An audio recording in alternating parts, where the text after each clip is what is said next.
The Tolkien Road, episode 158, The Hobbit, chapter 12, Inside Information.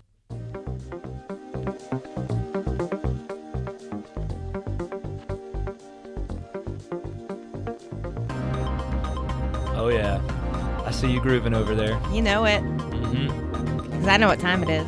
It's time for the Tolkien Road. Yes, it is. That's what that music means. I mean, you hear that music and you think, it's time to talk about J.R.R. Tolkien. Absolutely. It's kind of the universal language for that. I mean, he would understand as a philologist. Absolutely. You know? Yeah. Music is the common language. Music communicates things in a way that mere words simply can't. That is a true story. Actually, that's kind of the theme of my book, Tolkien's Overture, which everyone should go out and buy. Yes, they should. Mm-hmm. And I still need to read it. Unbelievable. Well, it's on my list. You call yourself a co-host. I do. Well. No apologies. We'll just move on from there. Okay. We'll just pretend like you've read it. Sounds good. Yeah. For now. I like to pretend. For now. Okay. Okay. Yeah. Hey, everybody. Episode 158, The Hobbit, chapter 12, Inside Information. To my right is Greta. Hey, hey. And to Greta's left is myself. Yes. John. Now that we have our bearings. That's right. Mm-hmm. So, what are you laughing at? Just a funny pause. Okay. Yeah. Fine. Sorry. Maybe I've had a little too much coffee this morning. Fine. I'm finding laughter in everything today. Hey, before we, just dive headfirst into this black pool of chapter 12, it's where so good. We don't know the bottom, and we're just going to dive headfirst. The bottomless pool. And hope for a lot of depth there. Mm-hmm. But before we do that, we need to prepare you all and say, Patreon, please patronize us. Please do patronize. There are many things in life where I say, don't patronize me, buddy. Don't patronize me. But when it comes to podcasting, and especially when it comes to the Tolkien Road, I'm like, hey, buddy, patronize the heck out of me. Like, you need to become totally my brother. Brother. Right? And sisters. That's right. You need to patronize me. You need to pledge $1 or more per episode. Wait. Why are you saying me? Why are you not saying us? That's the royal me. Oh, the royal me. Yeah. Got it. Okay. Patronize me's. Okay. As in we. Spoken like a true English major. As in us. Yeah, you can head on over to patreon.com/TolkienRoad, or you can go to TolkienRoad.com and you'll find you'll figure out how to do it over there. But you can pledge $1 or more per episode, and I stress the more because more is more awesome to do that. More is better. But $1 itself per episode is fantastic. It's huge. Huge. And so I encourage you to do that. I encourage you to do that because when you do, it makes us more enthusiastic to keep on trucking down the Tolkien Road. Yes. And that means more episodes more frequently for you. We'd like to thank our newest patron. Ooh, we have a new patron. Newest patron, Joe Towns. Joe Towns. Thanks, Joe. Joe Tasmania Towns. That's right. He's from I kind of want to nickname him Tasmania. spontaneously the Tasmanian Devil, but I don't want to call him the Devil, But right. I think when I think of Tasmania, I think of the Tasmanian Devil. From I think Looney everybody Tunes. does. Yeah. Yeah. But Joe has corresponded with us a little bit here. Seems like a super awesome guy. He's even offered us a place to stay. Right on. When we go visit Tasmania. Right on. Well, us. Definitely. Us. I don't want people to think like us as in like everybody listening to this episode. Oh, right. I'm now. sorry. I think he's just. I was talking about the royal me. The royal us. The royal us. Right. Yeah. Yeah. Not the king and queen here. Yeah. Yeah. Right. Right. I don't know. Maybe he does want to open that up to everybody. I'm not going to put words in his mouth. So, but hey, Joe, thank you so much for being a patron. Yes, thank you. And for patronizing us. Yes. That very much it means so much to us, and More to come. More to hear from Joe later on in the episode. We got a lot of correspondence to catch up on in the episode and later in this. I mean, this is like going to be an epic episode. It's like epic. The last couple of chapters have been really short and kind of boring. Like not a lot has happened in them. Right. But this is like action-filled chapter. Plus lots of correspondence. Laws, yes. So you guys, you need to get comfortable. That's what we're saying. Yeah. Depending on the time of day, get some more coffee. Get a cocktail. Heck, you know what? I'm not a judge. Get yourself a cocktail, even if it's the morning. That's what mimosas and Bloody Marys are for. Get yourself a coffee and a cocktail and mix them together. Get yourself an Irish coffee. Yeah. Yeah. That's probably better than just mixing a random cocktail with coffee. Probably. I mean, if you had a martini and coffee and you mixed them together. You never had a coffee martini? There are coffee martinis. It just depends on the alcohol. But I'm saying an actual like martini. Oh, like a classic martini with coffee. Yeah. No, I think they are list. Oh, please. No For all you kids under 21 out there. Right. No drinking. No drinking. No, make yourself a virgin something. Or obey the laws of your land, I guess. Yes. For those of you who aren't living in the United States. Yeah. And hey, if you can't patronize us right now, that's okay. You know, keep that in the back of your mind for when you happen upon a hoard of dragon gold, and you're like, I should really like give some of this to share Tolkien some of Road, this with my favorite podcast people. My favorite podcast. Yeah. But so keep that in the back of your mind. But you can support us by going over to iTunes or your podcast listening app of choice and giving us an awesome rating, right? Giving us the best possible rating. On iTunes, it's 5 stars, and it's super easy to do. And if only they could give us 11. Oh, 11 stars would be amazing. Would be so great. Yeah, but iTunes hasn't let it go up to 11 yet, unfortunately. You know what they could do? They could leave us 5, but then in the comments say, this really deserves 11. Deserves 11 stars. Deserves 11 stars. Yeah. So iTunes, you need to fix your star rating system. Absolutely. I think you should... It would be great if there was a way to leave us a 5-star rating and then a comment that said 11 stars, and then you could rate the rating system on iTunes and leave it 1 star, right? And be like, I want to give this podcast 11 stars, and you only give me 5 to give. Shame. It's messed up, iTunes. Yeah. It's messed up. That would make a point. You're out there building new iPhones and all this kind of stuff, and you can't make a simple rating system that goes up to 11? 11. It's not asking a whole lot. Messed up. I really don't think it'd be that hard. Yeah, so leave us a rating on iTunes or your podcast app of choice, and that's awesome if you do that. So we appreciate it. Hey, I don't think there's a whole lot going on in the world of Latron Prime, our good friend over on Twitter, who... They've been pretty quiet lately. Yeah, I kind of thought maybe they were keeping quiet because of, all that Game of Thrones stuff, because it was the last season. I've heard that Greta has never seen any Game of Thrones. I've seen like one half of an episode, and it wasn't that I didn't want to. It wasn't that I didn't want to watch, like hated it or anything like that. It was extremely violent, which at some point like violence becomes a little too much. Like extreme violence becomes a little too much for me. But it didn't grab me. And in the little bit I saw, I've heard so many other people that I respect their opinions, seem to like it. But I have heard that it's the last season here kind of made a lot of fans very upset. So that's interesting. Mm. Anyway, just a little side note. I'm looking here through my Twitter stuff to see if any news from Latron Prime. I don't see anything. Let me just go straight to his Twitter feed here. And last tweet, March 25th. March 25th. Slacking there, Latron. Huh. Slacking. Well, that's interesting. Yeah. Because that's the day the ring was destroyed. I really hope they haven't just given up. I really hope they weren't like, man, we're just not getting enough likes. Like we have 3.7. What does that K mean? 3.7 thousand. But they might be like, I really thought more people would like me, and they've only got 116,000 followers, so they may be like, man, maybe people just don't care enough about this. and they're just giving up on the show. I can't imagine. They're like, I know we paid $1 billion for this, but we just didn't get all the Twitter likes we were hoping for. So we're canceling it. We quit. Yeah, we quit. We're done. That'll show them. That'll show all those Twitter people they didn't care enough. Yeah, so hey, Latron Prime, if you're out there listening, we care, buddy. We care. Persevere, please. We believe in you.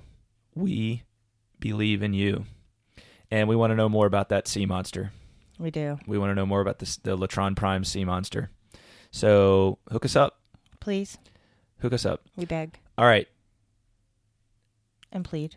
And plead, yes. Beg and plead. Beg and plead, both. It's important to emphasize the pleading. Yes. And in accord with the begging.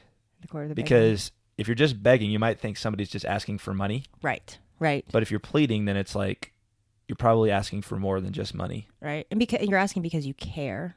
Yeah. You don't have necessarily just a selfish motive. Mm. You're asking for the good of the world. Yeah. Of entire creation. Yeah. Yeah. Yeah. That's so we beg and we plead. Another outstanding philological analysis. Hey, that's why I'm your co-host, right? This is a podcast about Tolkien. We do philology on this podcast. Exactly. So, all right. Chapter 12. Oh, we're going to talk about chapter 12 now. Inside information. That's how I thought you should say it when I was reading. Really? It's like inside information. Okay. Yeah. All right. I guess that works. Of course it works. It totally works. Of course it works. All right.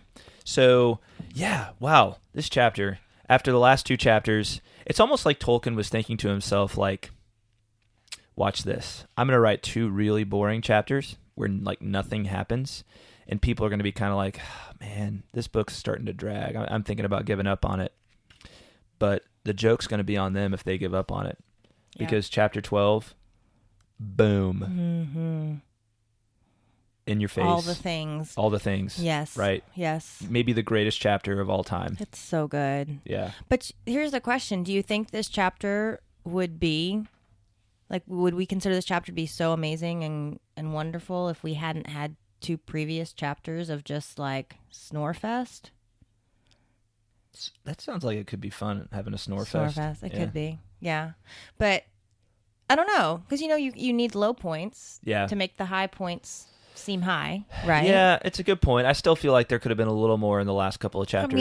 A little more to make it interesting, a little more action, per se. Or just more of what one of the things I love about Tolkien, which is exposition, like telling more about the history, like giving us more like background on things that is like tantalizing background. Like, ooh, I want to learn more about that at some point. Yeah, that's the kind of thing you call tantalizing. That's the kind of thing I call Snorefest. Well, but it does make it a little more. It does make it. See, I like those kinds of chapters. I know you do. Normally in Tolkien's works, but I just feel like there wasn't even a lot of, like, the early chapter in The Hobbit where they're at Rivendell here. At least you had some, like, things that you learn about in that chapter, whereas in these couple of chapters, in those couple of chapters there wasn't a whole lot. But yeah, anyway, but it made I think it made this chapter probably. I mean, I think this chapter just standalone is phenomenal. It does add a dynamic to it. It does add, yeah. It's like, wow, it's like after you have like a couple, like a passage in music where it's like really kind of quiet and slow and everything, and then all of a sudden it's like dun dun dun dun dun dun dun dun dun dun, exactly. And you're like whoa. You kind of sit up in your seat, right? Yeah, yeah. Or it's kind of like if you're on a whale cruise and the water's just perfectly calm, and you're like, man, we're not going to see any whales, are we?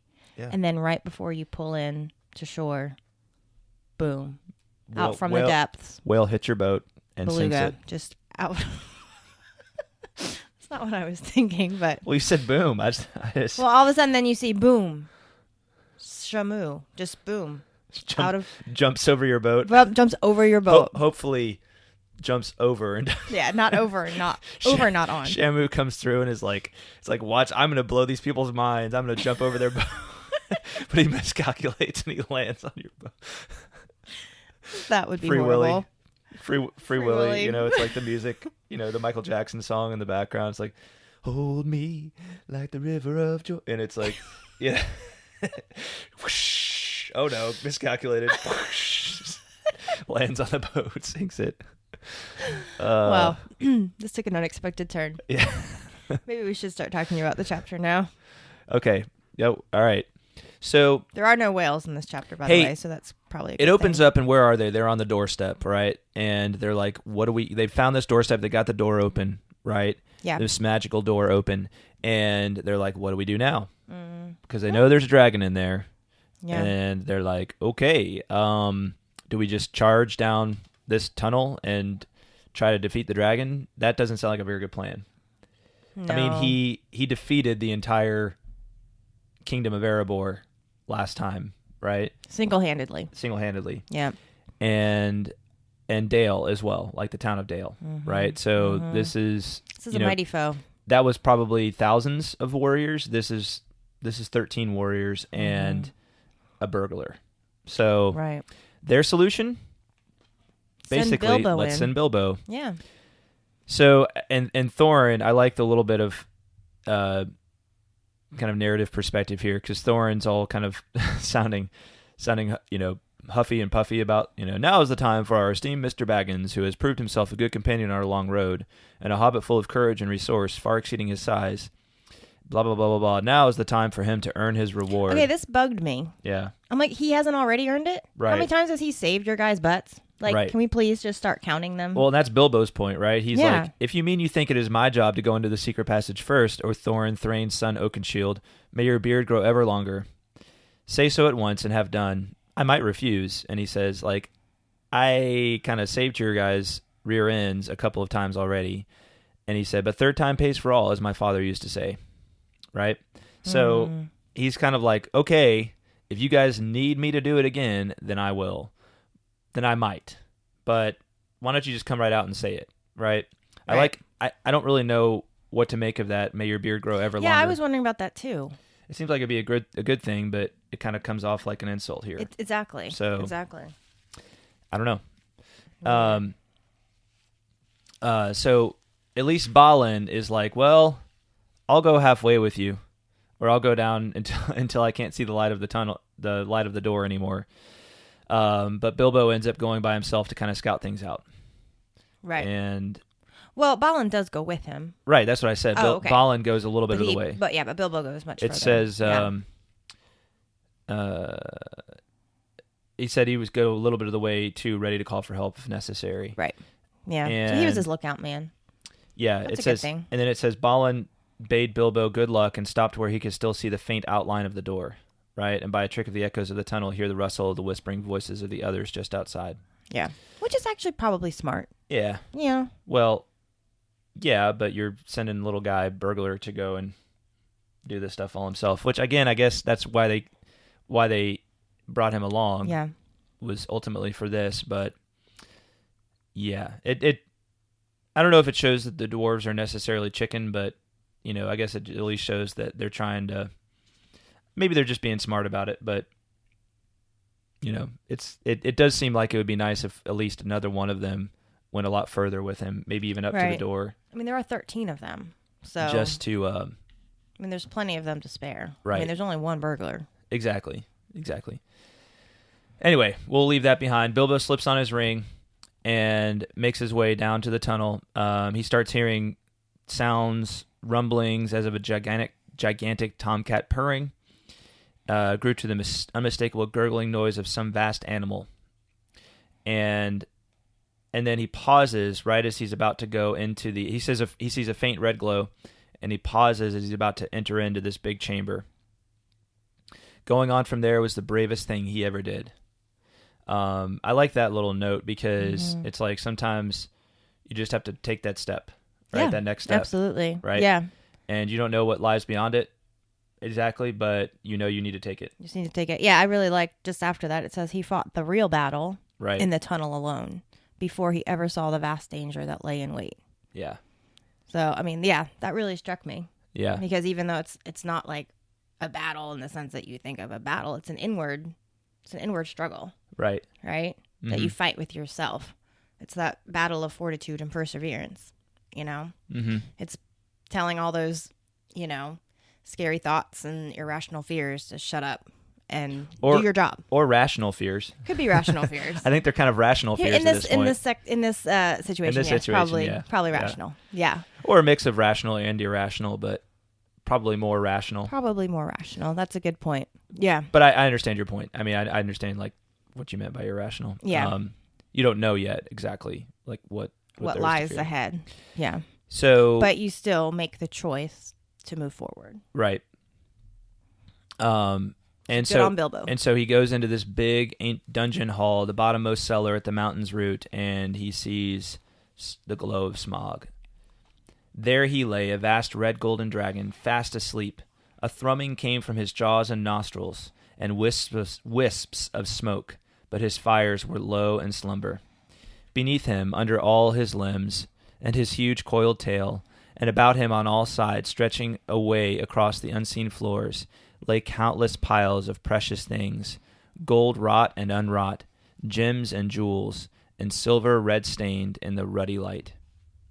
Smaug lay with wings folded like an immeasurable bat, turned partly on one side so that the hobbit could see his underparts and his long pale belly crusted with gems and fragments of gold from his long lying on his costly bed.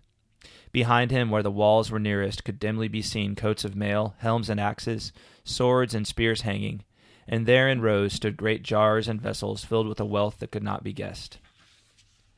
Can I say something real quick? Yeah. When I first read that description, I thought it said that the hobbit could see his underpants. Oh, goodness. And I was like, oh, Smaug has underpants. Okay. Well. Anyway, it made me kind of chuckle. Maybe he should. That would be a little more modest, probably. It probably would be. But then you wouldn't be able to see all the jewels encrusted on his And that would kind of be, that would be a little silly. Let's be real. It would totally be silly. That's why I was like, what? He's wearing underpants? And then I had to go back and reread it. And I was like, oh, underparts, not underpants. Yeah. Hey, in my defense, it's really just the difference of one letter. I think if this book had been written in like, 50 years earlier during the Victorian age, then maybe he would have been wearing underpants, because they were very modest. They were super modest. Yeah, that's true. That's true. Just wouldn't be proper for a dragon to not be wearing underpants. Yes. A naked dragon? Inconceivable. Inconceivable. Yeah, so it would probably make him less scary too, actually. I'm just so glad you mentioned that. I feel like this is the kind of scholarly level we aspire to here. Yeah, I know, right? But look at that word. Look at it, underparts. It really is the difference of one letter. And an R is basically 3/4 of an N. So I rest my case. Again, philology people. We are on a roll this morning. This is the podcast you come to for expert philological analysis in the spirit of Tolkien, right? Yes. Right. That should be our new tagline. Yeah. Mm-hmm. Forget the road goes ever on or whatever. I mean, I think that the words, not only are your points valid, but I think the words underparts and underpants are probably related in some way. They have to be. Yeah. I mean, just look how similarly the spelling is. Similar the spelling is. They're spelled similarly. Similarly spelled. I can't say that. Similarly. Nope, didn't get it right. Did I not? It's not. I was really trying that time. It's not similarly. What is it? It's similarly. Similarly. That's what I said. No, you said similarly. Oh. Maybe you did. Similarly? Similarly. They're similarly spelled. I bet that word's related to Silmarillion. I think you're probably right about that. Silmarillion. Similarly.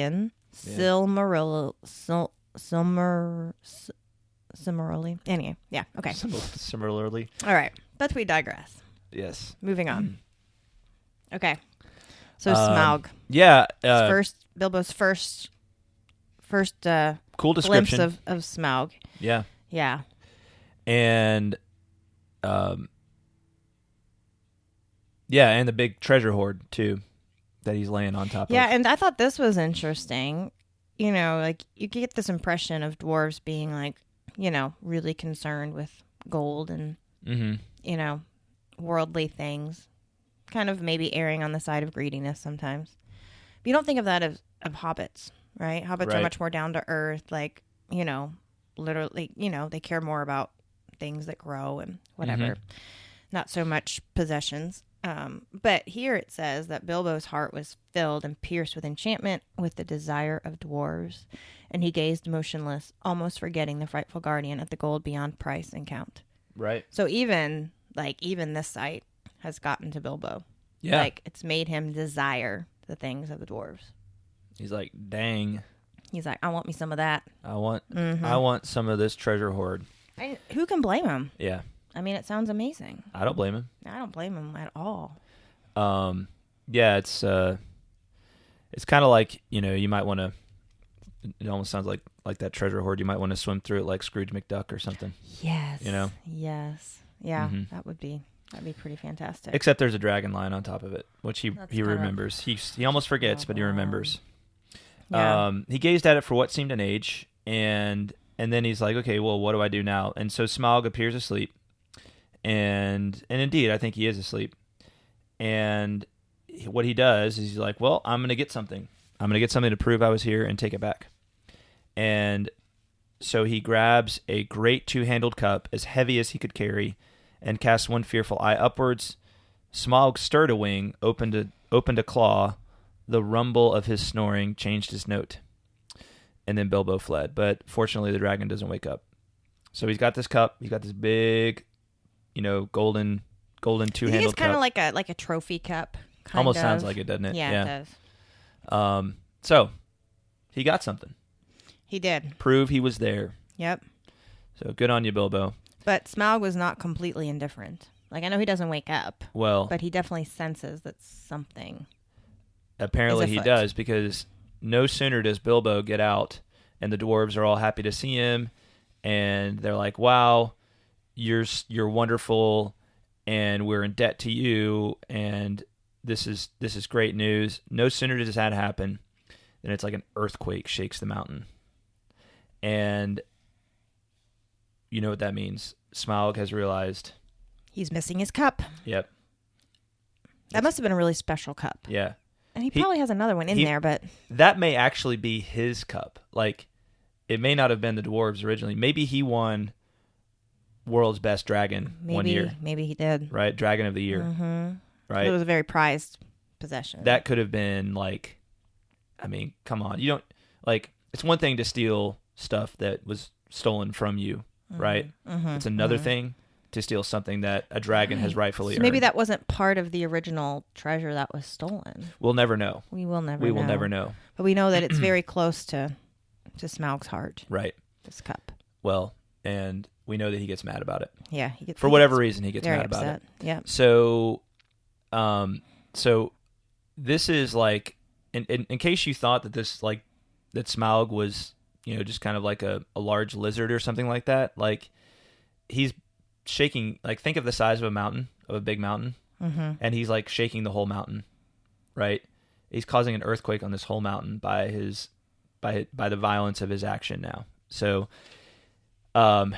he's flying around, breathing fire, trying to find who stole this cup, and he's going to show him a thing or two. So he's hunting the whole mountain, and Bilbo's like, let's get inside the door into the tunnel so he doesn't see us. And he runs in there, and the dwarves start running in there, and then they remember, wait a minute, Bombur and Bofur are still down in the valley with the ponies. So Thorin and the dwarves. So Bilbo, Balin, Fili, and Keely all get told to go into the tunnel so that they'll be safe, because there's a good chance that whoever stays out won't survive. But Thorin and the rest of the dwarves try to pull up Bofur and Bombur, and so they actually do save them just in time before Smaug is able to spot them and get them. Right. So good on them. Right. Unfortunately for the ponies, they're left out. Yeah, that was really sad.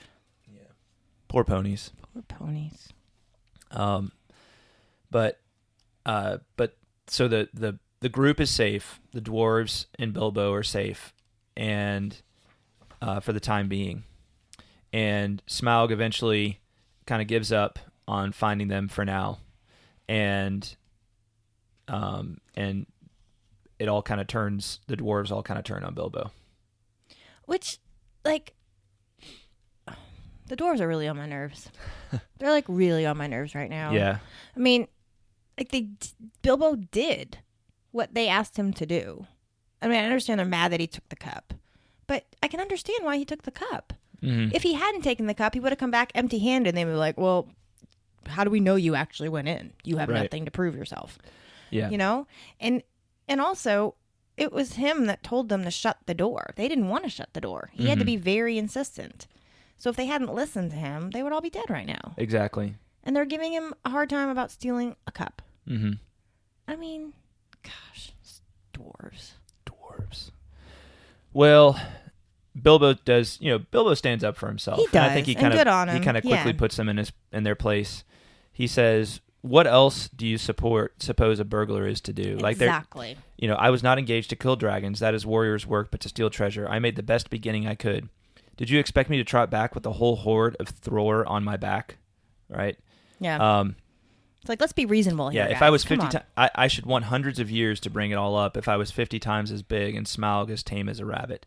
So maybe their plan all along wasn't to actually kill Smaug. It was just to try to get as much treasure as they could, But, that seems kind of lame. That seems really lame.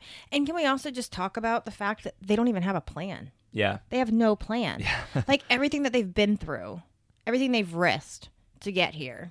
And now they're here, and they're like, what do we do now? Well, to be fair, it was enough to think about how are we actually going to get there.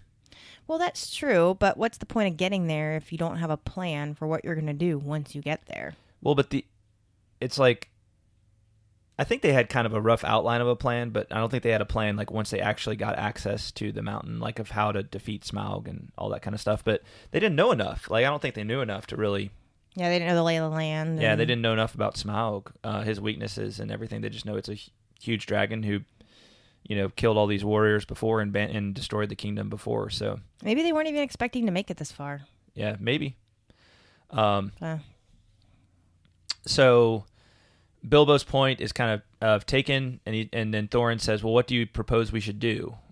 Thorin says that to Bilbo. Yeah, and Bilbo says, "I have no idea at the moment if you mean about removing the treasure. That obviously depends entirely on some new turn of luck in the getting rid of Smaug. Getting rid of dragons is not at all in my line, and I will do my best to think about it. Personally, I have no hopes at all, and wish I was safe back at home." Can't blame him. Yeah. So, let's see. So Bilbo basically decides, because no one else has any idea what to do, so he's like, "I've got my ring, and will creep down this very noon. Then, if ever Smaug out to be napping, and see what he is up to. Perhaps something will turn up. Every worm has his weak spot, as my father used to say. Though I am sure it was not from personal experience." So Bilbo's going back to, things his father used to say. Every worm has his weak spot. Every dragon has his weak spot. Right. So. And naturally, yeah, the dwarves accepted the offer eagerly. Right. Yeah, sure, Bilbo. You can go back down again. Yeah. It's interesting here. It says that Bilbo now had become the real leader in their adventure. Yeah, I was thinking that too, because I'm like, here you have Thorin Mm-hmm. asking Bilbo, well, what should we do? Right. Right. So here's the descendant of this great king of the dwarves, right? Mm-hmm. Asking Bilbo, well, what do we do now? Right. So yeah, I think that definitely, he's definitely become the leader. Yeah. Which is really, it's the whole God lifts up the lowly, right? He has Right. lifted up the lowly. Well, it also it's a David and Goliath. It also shows that in a crisis, it's leadership that like it's people that can- courage and courage under pressure. that really stands out and starts to, becomes like true leadership. Right. So When the going gets tough, the tough get going. it kind of reminds me of like during World War II, there was in the Pacific, like when the Japanese attacked Pearl Harbor and everything, like most of the surface navy was out of commission for a while. So for the U.S. to really get into the fight quickly, they had to start sending submarines, which back then were like tiny little tin cans. way out into into the Japanese held waters in order to kind of start attacking the Japanese. And so like you had all these guys who were peacetime captains, and they were good leaders in a lot of ways, but they had no experience in wartime, right? And so what happened in a lot of cases, not necessarily in all cases, but in a lot of cases, the guys who were kind of like the peacetime, commanders of these submarines really weren't ready and weren't cut out to be like the leaders under in war, when like people, when like ships are dropping depth charges on you, and you're about to get destroyed, right? And everybody on your ship lost and underneath the water, right?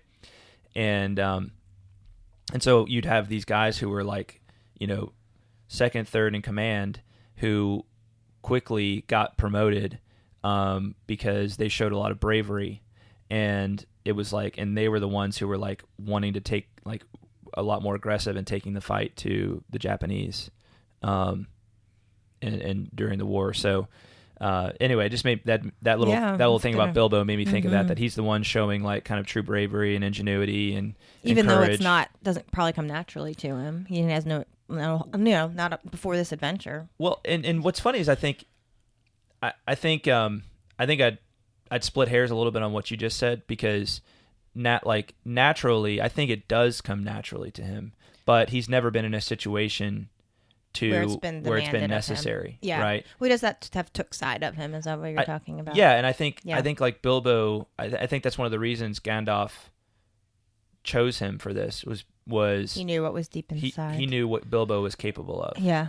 And, even if Bilbo himself didn't know. Exactly. Like Bilbo himself may not have known it. And, I think there's a lot of truth that in a crisis and a time when people don't know what to do, it takes people who aren't necessarily the positional leaders, to kind of step up and say, it's time to, hey, it's time to go do this. Right. Yep.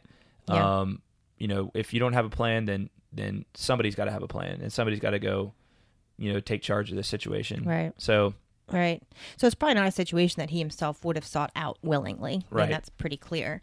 But now that he's in it and has been in, in pretty desperate circumstances up till now, and now, he's stepped up. Mm-hmm. Yeah. Yeah. He's dug deep. Right. Okay. So he heads back down the tunnel, and he gets back down to the chamber, and Smaug appears asleep again. Sneaky Smaug, right? Totally sneaky. Sneaky Smaug. Well, we've all done that, right? Haven't we all just pretended to be asleep sometimes when we just didn't want to talk to someone, or you don't want someone to bother you, just pretend you're asleep. Yeah, true. Yeah. It's a pretty good, it's the oldest trick in the book. It's pretty effective most times too. Or you pretend to be asleep if you want somebody to get close enough, and then you can attack them, right? That too. I mean, I do that all the time. You do, actually. It's your favorite trick. Yeah. But we've wisened up. Learned it from Smaug. All right. Smaug certainly looked fast asleep, almost dead and dark, with scarcely a snore more than a whiff of unseen steam, when Bilbo peeped once more from the entrance. That's interesting. It's almost like he looks a little too asleep, right? Unnaturally asleep. He doesn't look like he's actually asleep, like, It looks like he's actually pretending to be it looks asleep. like he's just being still, right? Mm-hmm. He was just about to step out onto the floor when he caught a sudden thin and piercing ray of red from under the drooping lid of Smaug's left eye. He was only pretending to sleep. He was watching the tunnel entrance. Hurriedly, Bilbo stepped back and blessed the luck of his ring. Then Smaug spoke. "Well, thief, I smell you and I feel your air. I hear your breath. Come along. Help yourself again. There's plenty and to spare." No offense, but I think Benedict Cumberbatch is better. Oh, well, that was Benedict Cumberbatch, actually. Did you think that was me? I thought that was you. Yeah. I had a recording of Benedict Cumberbatch. It was when he was first trying out. I'm sorry, Benedict. Yeah, archival. My bad. So, no, sorry. Yeah, I don't do a good Smaug. I don't get paid millions of dollars to do these things, so excuse me. No, it was for what it was decent. Okay. I'll give you 3.5 stars. 3.5 stars. Mm-hmm. At least you tried. Is that out of 11 or out of 5? I think this is a trick question. Well, it's worse if it's out I'll of think 11. about it. Well, clearly, worse. I know. That's why I was trying to. Anyway. So I really love the exchange here Yeah, I do between too. Bilbo and Smaug. What do you like about it? Go ahead. I just think it's kind of witty and clever, and I think it's I just love all the names that Bilbo calls Smaug. You know, like oh Smaug the tremendous, Right. oh Smaug the chiefest and greatest of calamities. Yeah. Like, you know, I mean, it's just kind of I don't know. It almost seems like. I don't know. It's just a fun back and forth. I can't really pinpoint one thing, but it did I found it reminiscent of the riddles between him and Gollum. Yeah, I called that out. I wrote that in my notes, that there's a lot of, it would be interesting to do a compare and contrast between Bilbo and Gollum and Bilbo and Smaug. Because it's like, I think what you see is that Bilbo, one of Bilbo's best attributes is his ability to use his wits. Yes. To his advantage. Yes. Right. I mean, he's not like cunningly smart like a wizard might be, but he's like, it's just like kind of his affinity for like, you know, for playing like for riddles and that kind of thing works to his advantage, which is interesting to think about that because of Tolkien's love for language and the whole idea that like the pen is mightier than the sword, as much as that's a cliche. Like, Bilbo is not going to be able to defeat a dragon head on. No. Right? Yeah. He's going to have to use his wits to find some kind of weakness in him. And so what does he do? He flatters him, right? He just flatters the heck out of him. And this is pretty insightful on Bilbo's part because it's like, well, of course, like this dragon, I'm sure like one of the things he's probably going to be like just completely full of himself, right? And if I can just, you know, kind of work with that, I might be able to get him to accidentally reveal something about like a weakness about himself. Yeah. Right. So it's a cool little exchange in that way. And he does. That's ultimately what happens, right? So Bilbo kind of plays this game where he reveals a lot about himself, right? I like a lot of the things he says about himself. He says, I am the friend of bears and the guest of eagles. I am ring winner and luck wearer, and I am barrel rider. Clue finder, web cutter, stinging fly. Yeah, he also says, I was chosen for the lucky number. Yeah. Let's see. I am he that buries his friends alive and drowns them and draws them alive again from the water. I came from the end of a bag, but no bag went over me. So he's just got lots of. So he's kind of playing with this way of speaking to Smaug without giving hopefully much away from him. Although Bilbo does give one thing away about himself that ends up being a problem. But it kind of also ends up working out too later on, as we'll see in the coming chapters. But through the course of this exchange, first of all, Smaug figures out that there must be 14 of them because if he's the lucky number, right? Yeah. And he figures out that he doesn't know what this guy smells like, but he knows from eating the ponies that the rest of them are dwarves, right? Because he knows the smell of dwarves. He knows the taste of dwarves. So, and he picks up on the barrel rider thing too. Yes. Well, he says at first maybe Barrel was your pony's name, and maybe not, though it was fat enough. Right. So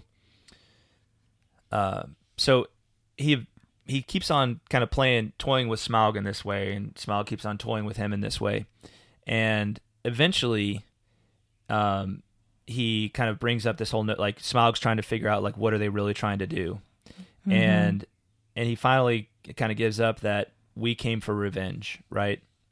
Surely Smaug the unassailably wealthy, you must realize that your success has made you some bitter enemies. And Smaug really laughs at this, and he's like, revenge, right? And he starts bragging about how there's no way they're going to be able to defeat him, right? There's Right. no way they're going to be able to get revenge on him. I kill where I wish, and none dare resist. Right. Yeah. And Bilbo says, and Bilbo, right? So this is great because he's been kind of toying with his pride, and then he says, "Well, I've always heard that dragons were softer underneath, especially in the region of the chest. But doubtless one so fortified has thought of that." Mm-hmm. And Smaug's like, "Well, yes, of course I have," and turns over, and Shows that's when off Bilbo his- finds it, right? The little chink in the armor. Yes, the chink in the armor. Right. Yeah, that's pretty brilliant. It is. Well played, Bilbo. It is. Well, and he didn't necessarily know there was going to be this, but he's probing for weaknesses. Right. Right. Right. He's probing for Yeah. weaknesses. Yeah. So, and Bilbo's like, "Dazzlingly marvelous, perfect, flawless, staggering." And then he thinks to himself, "Old fool, why there is a large patch in the hollow of his left breast as bare as a snail out of its shell." Right. Yep. So he Yeah. spotted it. And he's thinking to himself, and he's kind of Bilbo's kind of laughing about it to himself. And he says, "Well, I really must not detain your magnificence any longer or keep you from much needed rest. Ponies take some catching, I believe, after a long start. And so do burglars," he added as a parting shot as he darted back and fled up the tunnel. And this kind of makes Smaug mad again, and so he spouts flames after him and tries to actually eat him, but can't fit his head into the tunnel. And this is where that saying comes from: "Never laugh at live dragons." Right. Yep. Which is a good saying. So Yeah. It became a favorite saying of his later, Yeah. and passed into a proverb. Bilbo escapes, though he gets singed. Right, Mm-hmm. he gets singed a good bit, but does escape. And he gets back up to the top of the mountain, and he's telling the dwarves all about it, telling the dwarves about Smaug's weakness that he's discovered. And all the time, the thrush is there listening. Yeah. The thrush is there listening. That's the same thrush that tipped Bilbo off on how to open the door. Right, and we learn actually that thrushes, it turns out, that a long time ago, that the men of Dale, actually there was a breed of thrush that they could converse with, and they used to be kind of messengers. Right? I love that. That's very cool. Yeah. So, they think maybe this thrush is kind of descendant from that breed. Right. Right. Bilbo Yeah. suspects the thrush is actually listening and worries that he's a bad That guy, he's kind of working against them. even though he's helped them already. Yeah, I know that was a bit confusing to me. And if this is a descendant of that kind of thrush, I wonder who would he be communicating with at this point? Right. Yeah. I mean, nobody really knows what the dwarves are up to. Yeah. Do they? Well, we don't know. We'll just have to kind of wait to see if the thrush plays back into it somehow. Yeah. I mean, and it's the men of Dale, right, that used them, and they were the ones that helped the dwarves, right? Yeah, they were Yeah. friends with the dwarves. So they're on the dwarf side. Well, they were, yeah, and They our were. kind of, so the men of Dale, the descendants of the men of Dale who live in Lake Town now, right? Right. Yeah. But Nobody lives in Dale anymore. Right, but they weren't. So even if this thrush was a messenger for them, it's not like he's really working against the dwarves, because the men of Dale are, were willing to help them. Right. Anyway. So Balin says, "It may be a mercy and a blessing yet to know of the bare patch in the old worm's diamond waistcoat." And all the while, Old worm. yeah, That's the understatement of the year. all the while the thrush is just sitting there listening, and it says they talked the thrush. All the while they talked, the thrush listened till at last, when the stars began to peep forth, it silently spread its wings and flew away. So Gandalf maybe sent it. I don't know. We'll just have to see what We'll have to happens see. Okay. in later chapters. Right on. So they're all the while they're sitting here conversing. And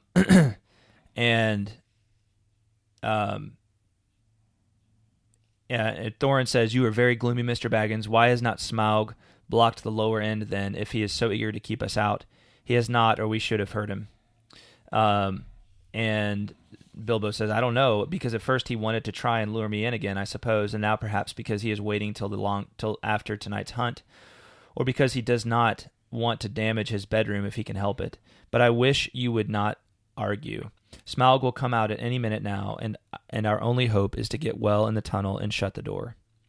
So, let's see. So, what do we got? And that's smart. Bilbo, it shows that he's, like he's got really good intuition here. Yeah. Like he's been able to read Smaug very well. Yeah. So they continue discussing all of the dragon's words, and how they're going to get the treasure out. They start talking about the treasure in specific, and they actually mention this. I like this little thing about King Blatterthen, long since dead, right? The spears that were made for the armies of the great King Blatterthen. Little note again, sometimes I like to refer to the annotated Hobbit, which is by Douglas A. Anderson. Oh, computer just locked up. You still there? Still with me? All right, good. I was worried it stopped recording. Yeah. So in the annotated Hobbit, it says the history of King Blatterthen is referred to nowhere else in Tolkien's writings. In the context here, with the description of Blatterthen as long since dead, it seems that he may have been a man rather than an elf. The name Blatterthen, however, appears to be of elvish construction. The Sindarin element thin, gray, is easily deciphered, while Blador is elsewhere presented in the name Bladorwyn from the earliest phases of Tolkien's legendarium. Bladorwyn is glossed the wide earth, and in Tolkien's earliest lexicon there are the related words Bladwyn, a plain, Blath, a floor, and Blant, flat, open. Christopher Gilson, in a letter to Vinyar Tengvar, suggested that Blador might be an agent noun, wanderer, ranger, pilgrim, for in the manuscript of The Hobbit, the original name of the wizard was Bladorthen, which was later changed to Gandalf. In The Lord of the Rings, we learn that Gandalf is called by the elves Mithrandir, which is Sindarin for Grey Pilgrim. Bladorthen may have been an earlier form with the same meaning. So apparently Bladorthen was the original name of Gandalf. Interesting. But here he kind of recycles the name for some mysterious king that we never learn anything more about. So, but just I thought an interesting little note. That is interesting. Yeah, and annotated Hobbit, cool book. I really need to put a link to it for people in our podcast notes and website, so you guys can go pick up a copy because it's worth having if you're a fan of The Hobbit, which you are because you're listening. Righto. All right. And then we come to the Arkanstone, right? The discussion of the Arkanstone, the heart of the mountain, and this is like Thorin goes into it's almost like he goes into ecstasy when he thinks about the Arkanstone, right? Mm-hmm. Half dreaming with his chin upon his knees. It was like a globe with 1,000 facets. It shone like silver in the firelight, like water in the sun, like snow under the stars, like rain upon the moon. But the enchanted desire of the horde had fallen from Bilbo. All through their talk, he was only half listening to them. He sat nearest to the door with one ear cocked for any beginnings of a sound without. His other was alert, for echoes beyond the murmurs of the dwarves, for any whisper of a movement from far below. And suddenly Bilbo has this intuition. The darkness grew deeper, and he grew ever more uneasy. "Shut the door," he begged them. "I fear that dragon in my marrow. I like this silence far less than the uproar of last night. Shut the door before it is too late." And it turns out that was the right move. Yep. Can I ask something real quick about the Arkanstone? Yeah. Is it in any way related or descendant? Well, I guess gems don't really descend from. But I'm wondering, is it kind of does that have any relation to the Silmarils at all? We never learn of any specific connection to my knowledge. Okay. Maybe we'll find something interesting in the annotated Hobbit later on. Okay.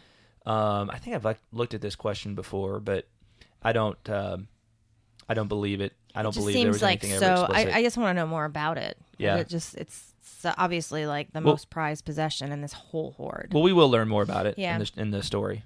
in later chapters. I won't get ahead of myself then. No, you're good. Good question, though. It's important. It's an It important is stone important. for the rest of the story. So, and so they shut the door behind them. They're in the tunnel, and now they're locked. They were shut inside the mountain, right? There's no trace of a keyhole anymore. So how do they get out? Well, there's only one way, and they got to go back into the Dragon's Lair. Smaug. But it turns out it was not a moment too soon.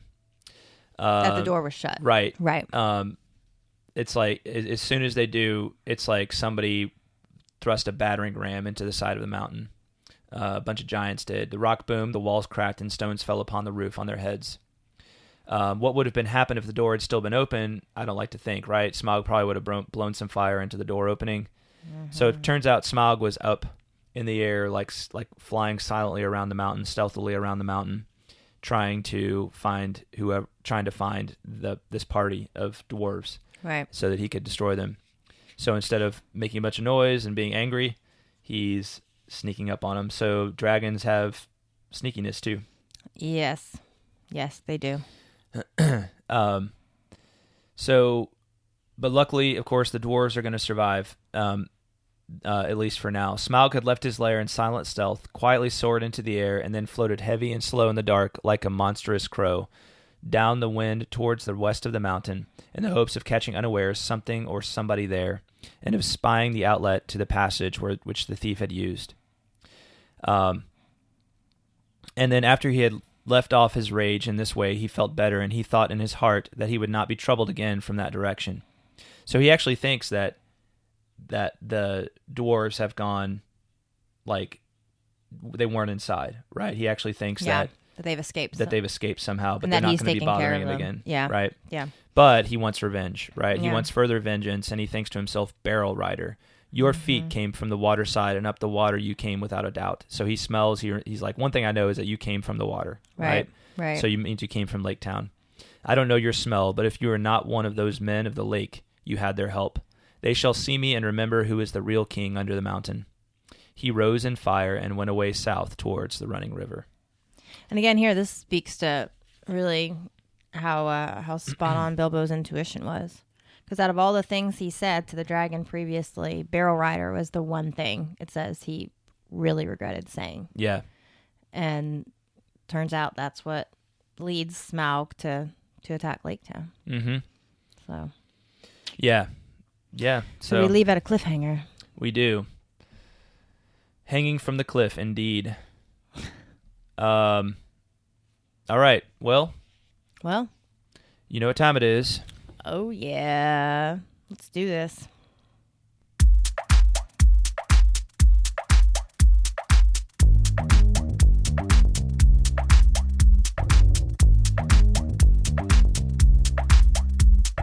One, 2, 3, 4, 5, 6, 7, 8, 9, 10, 11, 12, 13, 14, 15, 16, 17 syllables in haiku. 1, 2, 3, 4, 5, 6, 7, 8, 9, 10, 11, 12, 13, 14, 15, 16, 17 syllables in haiku.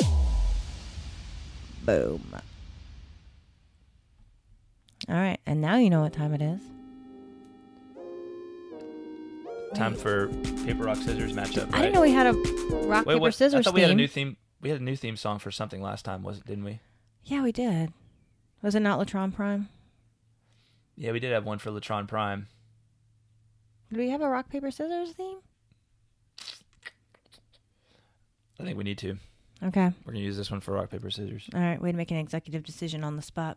That's what I do. Yep. That's why I pay you the big bucks. Leadership in crisis. There you go. Mm-hmm.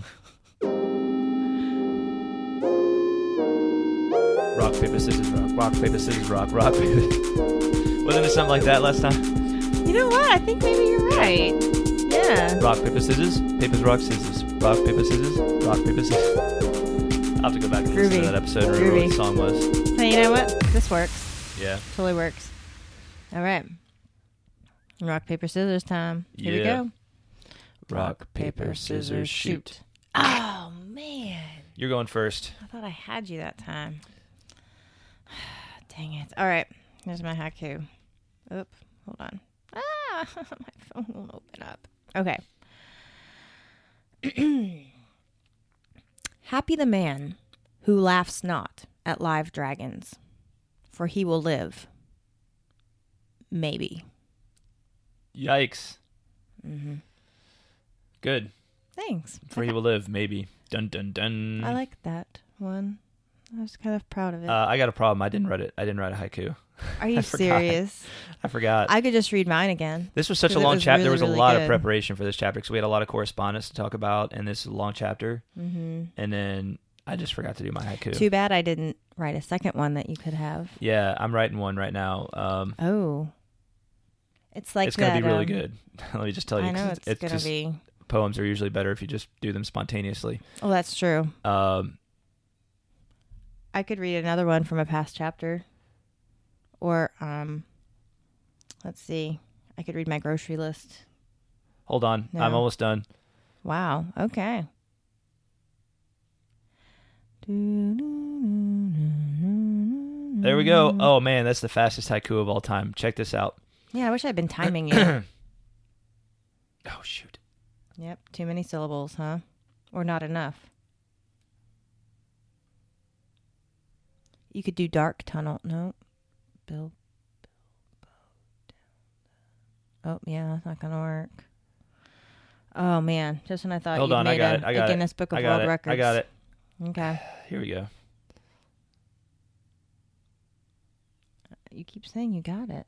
I do. Here we go. All right. Okay. Bilbo down the tunnel. Red glow. Scary, scary. Smaug has awoken. Scary, scary. Not bad. I know. Not bad for a last minute effort. Right. Yeah. Scary, scary. Scary, scary. That's Wait, is that a reference to something that I'm not getting? Scariness. Right. But I didn't know if it was like something else. Because you were like, is it just supposed to be funny? Well, it was. Is it like the name of a song or a lyric? No, it was just an effort to write something quickly. Yeah. Scary, scary. All right. I would agree. Smaug is definitely scary, scary. Right on. Yeah. All right. So there we go. Haiku. In the books. In the books. Now, moving on. Correspondence time. Man, just when you thought we were going to sign off. No, we got got a lot of correspondence to catch up on here, people. So make yourself a second cocktail, pour yourself another cup of coffee, whatever it's going to take to get you through the end. Because we don't want to lose you now. No, we don't want to lose you ever. Ever. Mm-mm. Especially not now. No. I'm like on the edge of my seat waiting. I can't wait for our correspondence. It's good. Is it good? Ooh, that's a pretty picture. All right. All right. Here we go. Let's do this. So, starting off, going back a little ways, we've got Ty Miller, who is a fairly new patron for us. We announced him last time. Oh, that's right. And you said we had a note from him, but you're going to read it on the next episode. Right. So here's the fulfillment of that promise.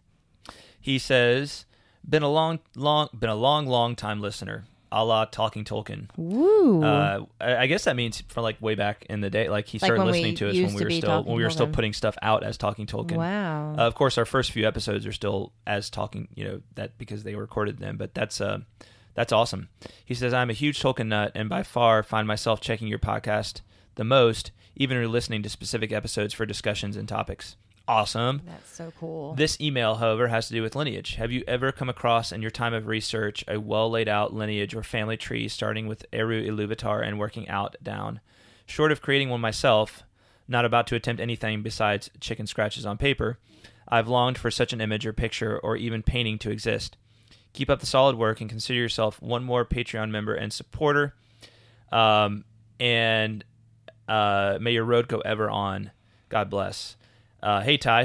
And I told him I don't know of any lineage like that. It's a great question.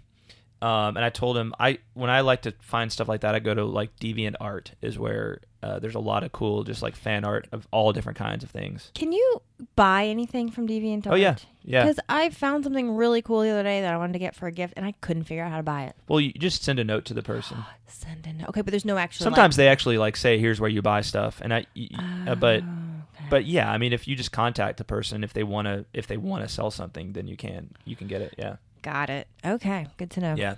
So awesome hearing from you, Ty. Hey, if you do end up creating that thing on Chicken Scratch, that's cool. I'd love to see it. Yeah, so absolutely. I as someone with no visual artistic skill myself, Chicken Scratch is okay. Absolutely. Like I when I'm trying to explain something in a visual way, sometimes I usually use Chicken Scratch.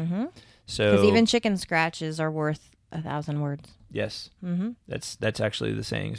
It is. Chicken Scratch is worth 1,000 words. Yeah. Okay.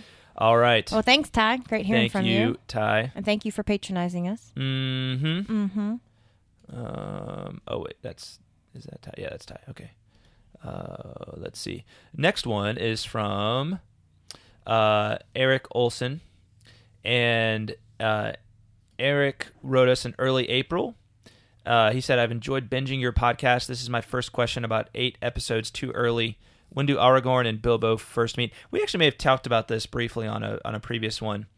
You know what? I think we did. I think we actually discussed this one.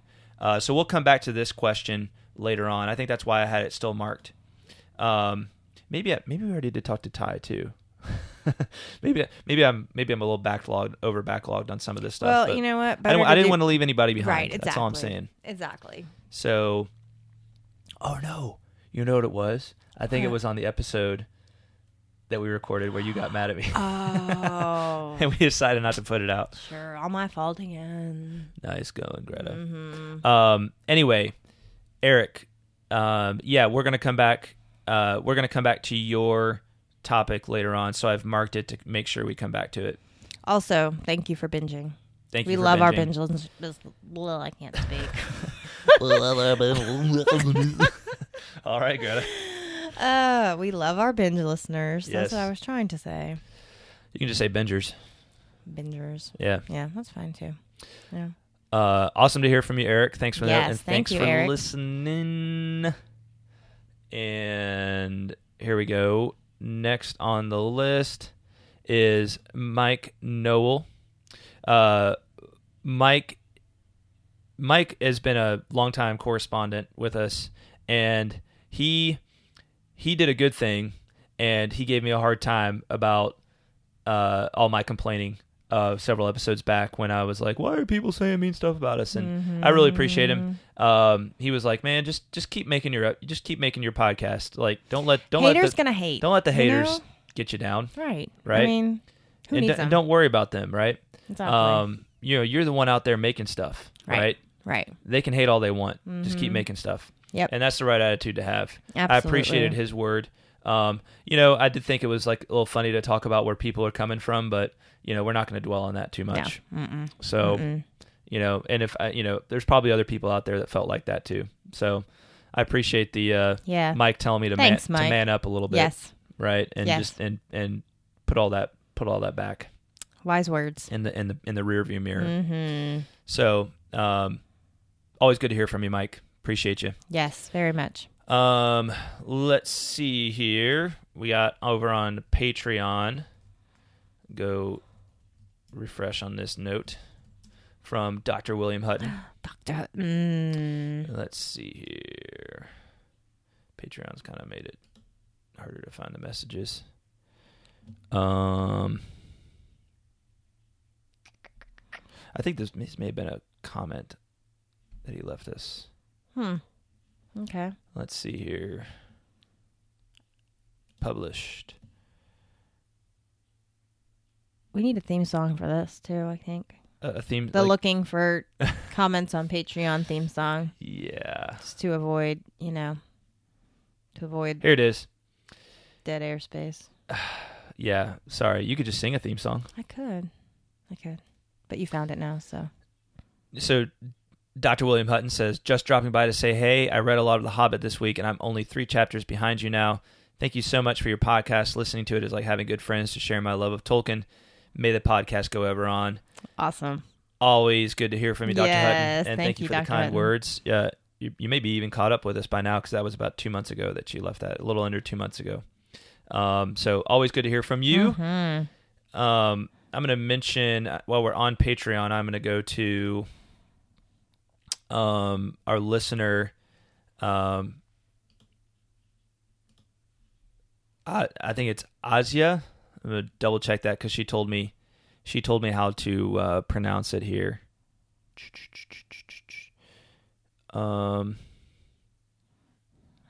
Where is it? Where she said, yeah, Azia. Azia is pronounced like Azia. So Azia says, I'm still behind on the podcast. Now listen to episode 85 or so, but I'd like to be able to send you some information or link now and then. And she lets us know about a Russian language rock opera, Finrod. That is based on the character of Finrod Felagund and the story of Beren and Luthien. Oh, that sounds cool. So I'll try to remember to post the link to this in the show notes so that you can see the whole concert version of the rock opera on YouTube. And she suggests jumping to the duet of Beren and Luthien meeting, which in her eyes is the best song in the show. Dude, this sounds awesome. Yeah. Can we watch it and do like an episode about it? We could reread Beren and Luthien. Yeah, but it's in Russian, so it might be a little challenging for us. Is it not subtitled? Maybe. We'll have to check it out. We're totally going to check it out. We'll have to check it out. Add that to the list of stuff that we might be able to...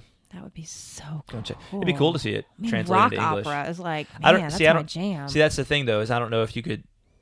It's interesting because would they let them do that in America and like translate it into English in America because they probably have to have like pay for the rights for it. Why do they not have to do that in Russia? I don't know. The rights in Russia for this kind of stuff may be a little more free, or maybe they just disregard it altogether. Well, we're totally going to look into this. Yeah. Yeah. Thank you, Azia, for turning us on to that. Awesome to hear from you, Azia. Azia is, of course, a patron, so thank you to her for her support, for patronizing the podcast. Yes. All right. Mind of Middle Earth, whose name is Andrew. Andrew says, greetings. I just want to let you know what a joy it has been to listen to you as I dive into Tolkien effectively for the first time. As a young teenager, I read The Hobbit and enjoyed it well enough, but did not continue reading. I really liked the Lord of the Rings movies and was vaguely aware that there was far more to Tolkien than I had experienced, but did not take the time to pursue it. Now, after studying philosophy and theology for the last 12 years, PhD this summer, I am returning to Tolkien with a vengeance. Wow. Awesome. That's so cool. On a whim, I started listening to Tea with Tolkien on a weekly basis. Shout out to Caitlin Fastista there. Hey, Caitlin. During one episode, she discussed the riddle of Strider, which evoked a deep burning in my soul. I do have acid reflux, but I believe it was deeper than that. I have a long daily commute, so I started listening to The Hobbit on audiobook and your correlating podcast for each chapter until I caught up to your most recent episode. Listening to you almost feels like I have a conversation partner as I read. I finished The Hobbit and moved straight to the Silmarillion and have been listening to your first episodes alongside it. I've been listening to a section from the Silmarillion, then your episode, then this section from the Silmarillion a few more times. Even after getting the narrative down, I find that there's so much more depth to Tolkien's writings. The Silmarillion is quickly becoming one of my all-time favorite books. Although certainly not allegory, it is such a profound book of Christian philosophy. Mm-hmm. At this point, I'm nearly certain that Tolkien will be a lifelong focus of mine, both in hobby and profession. Woo-hoo. Anyways, I say all this just to let you know how much I appreciate the service you're giving the world and me in particular.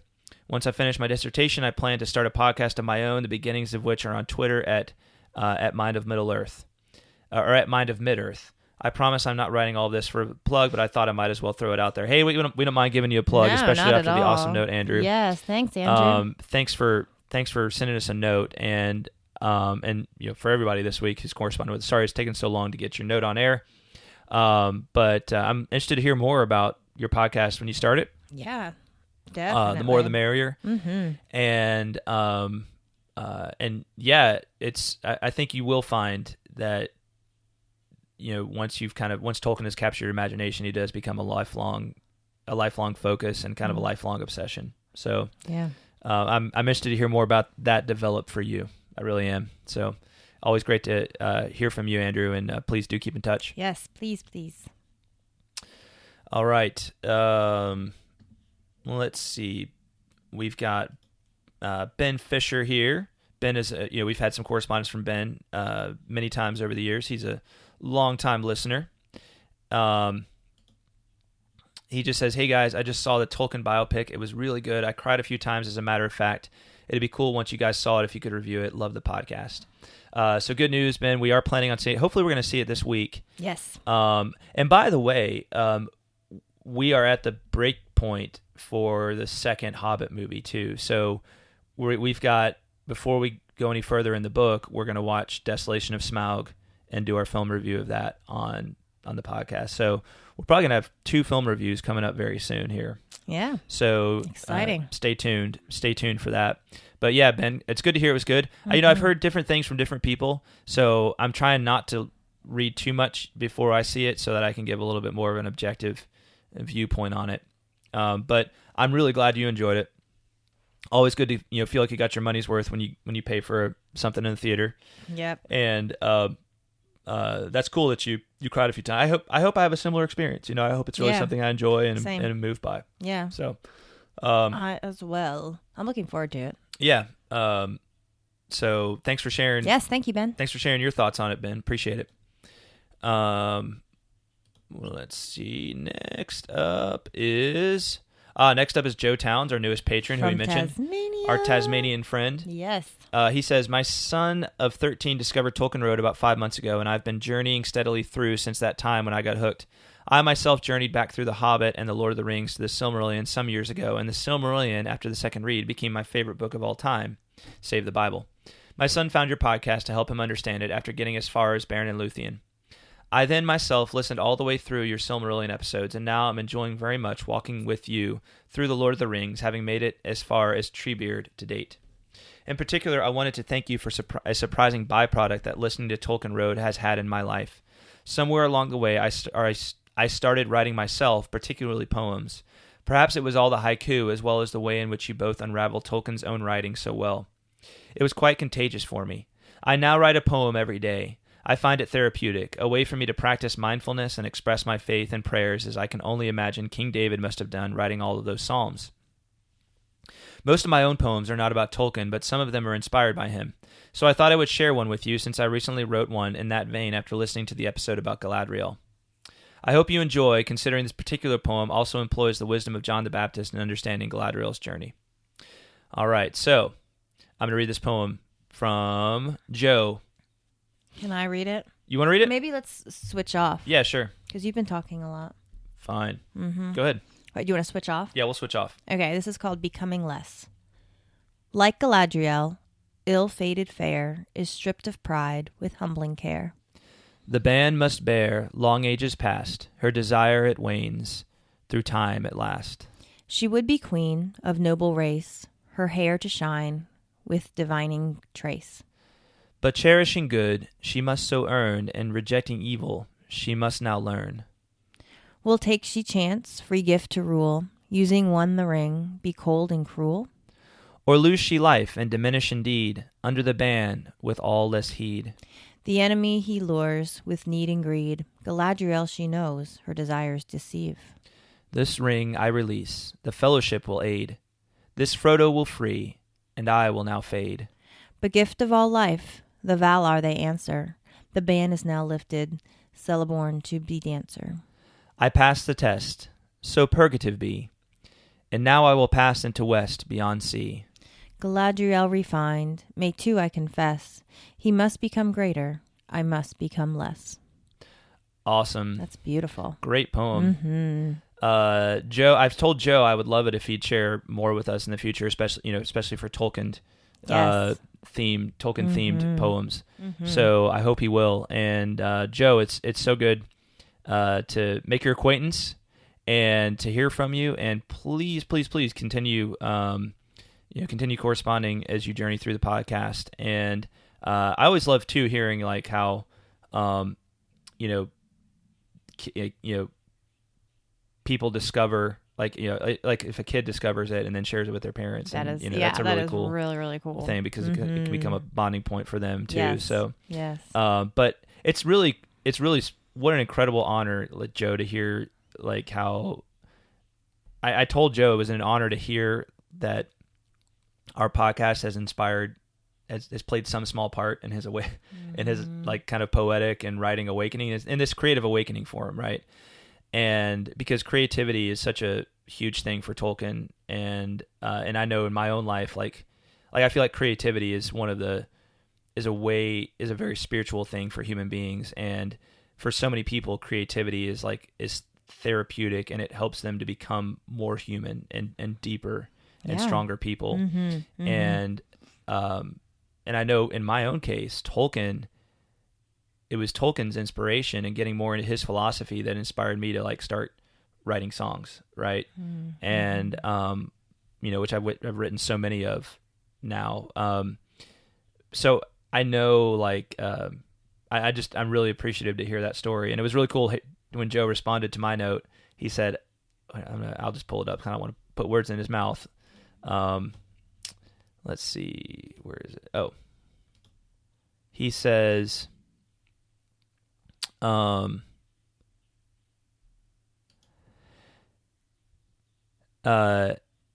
credit where credit is due. I think you guys have had more than just a small part in my discovery of poetry. Sure, Tolkien and much else is my inspiration, but you guys and your podcast have been the catalyst. So don't underestimate the incredible value of what you are doing. I'm sure in the lives of so many, and I think I'm a good example of that. Wow. Which is, I mean, again, that's just that's really cool. That's a really cool. That is really awesome. Yeah, that's a really cool note to hear from you. So we appreciate you, Joe, and please continue to listen. Please continue to keep in touch, and we will definitely let you know if we are down Tasmania way one of these days. I do hope one of these days we can get down to kind of the Australia and New Zealand, the other side of the world, Tasmania, and all those places, or at least one or two of them, and just experience that. Yeah, that would be amazing. Yeah, it would really be very cool. Mm-hmm. Very cool. All right. Let's see. Oh, I thought this was funny. So every once in a while I get comments because some of the episodes I posted to YouTube, and for our Leaf by Niggle one way back in the day, somebody posted. That was episode 10. Yeah, I know. Oh my god. So I wanted to mention this for two reasons. First of all, because he says, I'm a Tolkien fiend and have read every book written by Tolkien, well, those that I'm aware of. I'm a very big fan of Leaf by Niggle, much deeper than the title suggests and most readers realize. And, well, of course, that's how I feel about Leaf by Niggle. So it was cool to get that note. But I love the fact that this person's name on YouTube is Mott the Hoople. Because it's kind of a weird coincidence, because when I received this, like, I go through phases where I listen to like certain bands kind of obsessively, certain musical acts. Mm-hmm. Yeah, I've noticed. And for like the month of April, I was listening to REM obsessively, and obsessively is an understatement. One of their most famous songs is "Man on the Moon," and the first line of that song is "Mott the Hoople in the Game of Life." Oh my god! Right, and so I received this comment on May 3rd, and I think I was still like I think I was like in the middle of being kind of obsessed with that particular song. Wow! And who do I receive a note from? Mott the Hoople, right? And I don't receive a lot of comments on YouTube. Right. Not many people like seem to watch these things on YouTube. They're not videos, so I understand why. But like, yeah, like it was just like, I don't know if it's some kind of weird thing. Like maybe I watched the video I don't know if there's some kind of algorithm thing going on in the background that connected this person with my video. But it was just funny that. That is really. It was kind funny. of a weird coincidence. Yeah. Totally. Here I am like obsessed with this song that begins with the line "Mott the Hoople in the Game of Life," and then Mott the Hoople comments. So, Mott, if you're out there, I don't know if you're the real Mott the Hoople, which is actually like a 70s rock act or something like that. Oh, I didn't know that's what it was. But kind of, I'd love to hear more about how you found us and that kind of thing, and where your name came from. So maybe he's just an REM fan. Maybe he's an REM fan. Maybe he's a Mott the Hoople fan. Could be. Or maybe both. Maybe he didn't even know the band existed and liked that song and was like, I'll just call myself Mott the Hoople. So. Wow. Who knows? Who knows? That's cool, though. Who knows? That's really, really cool. I just thought that was a cool little coincidence. It is, totally. So, let's see. And then last but certainly not least, is our buddy Benedict. Benedict? Yeah, Benedict, who I haven't heard from him in a while. The younger brother of Mary Grace, one of our oldest super fans, right? One of the originals, I think. Mary Grace, if you're out there listening, it's been a long time since we heard from you on the podcast. So it's it'd been be a cool long to hear time from since you. we've heard from Josh, too. Drop us a line. Well, we hear from Josh. Josh is a patron, so and he helps with he does our Twitter stuff for us. He does do our Twitter because I'm so bad at Twitter. Yeah. And Josh is a Twitter warrior. So thank you, Josh. So I do. Yeah, thank you, Josh. I guess you hear from him. We need I to don't thank really Josh. hear from him. We need to thank thank Josh regularly. Yeah. Just a good human being. Absolutely. But Benedict sent us a note and said, "Hey, John and Greta, thank you for everything that you do. I started listening to your podcast after my older sister, Mary Grace, got really into it. I've just finished the Silmarillion and I always enjoy your podcast, which I listen to in the morning on the way to school. Keep up the good work." Ooh, thanks, Benedict. Awesome. Great hearing from you. Yeah, definitely. Yeah, Benedict, he goes to the same high school that your dad graduated that my from. dad went to. That's right. Yeah. So, yeah. Kinda cool. Well, thanks for listening, Benedict. Yeah. Thanks for the note. And yeah, keep in touch. Let us know more as you continue to listen. Yeah. And that's awesome that he finished the Silmarillion. Yeah. I mean, he's in high school. I know. I'm not surprised knowing. I'm not surprised either, but it's knowing still his awesome. family. His family. I'm not surprised. Yeah. Smart folks. Yes, so definitely. And bright people, and definitely a family that loves literature. But that's not to take anything away from the accomplishment, because it's still, no, not at all. It's still amazing, not at all, and wonderful. So good job, Benedict. Yeah, it's good to hear from you, bud. Mm-hmm. All right. I think we're gonna call it a day there. I think we're gonna call it. Okay. We're caught up on correspondence now. There are some reviews. Those of you who have left us reviews, and we'll probably get to those on the next episode. Sounds good. We're just we're running out of steam here, folks. This is getting back into 2 cups of coffee only goes so far. Yeah, and I haven't really even had breakfast yet, so I'm getting hungry. Is that what that noise is? It's your stomach. Yeah. Okay. All right. Thanks again to our patrons. Thank you, guys. You all doth rock. Pull up the closing theme music here so I don't forget to do that.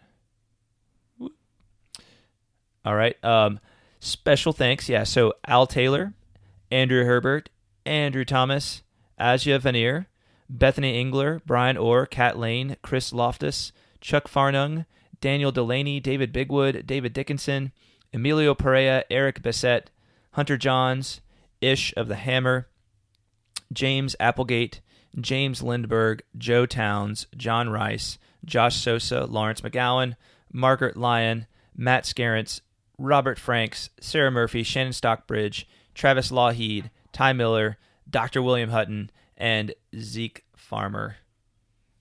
You guys are the best. You guys are indeed the best. Thank you. And thanks to everyone who listens.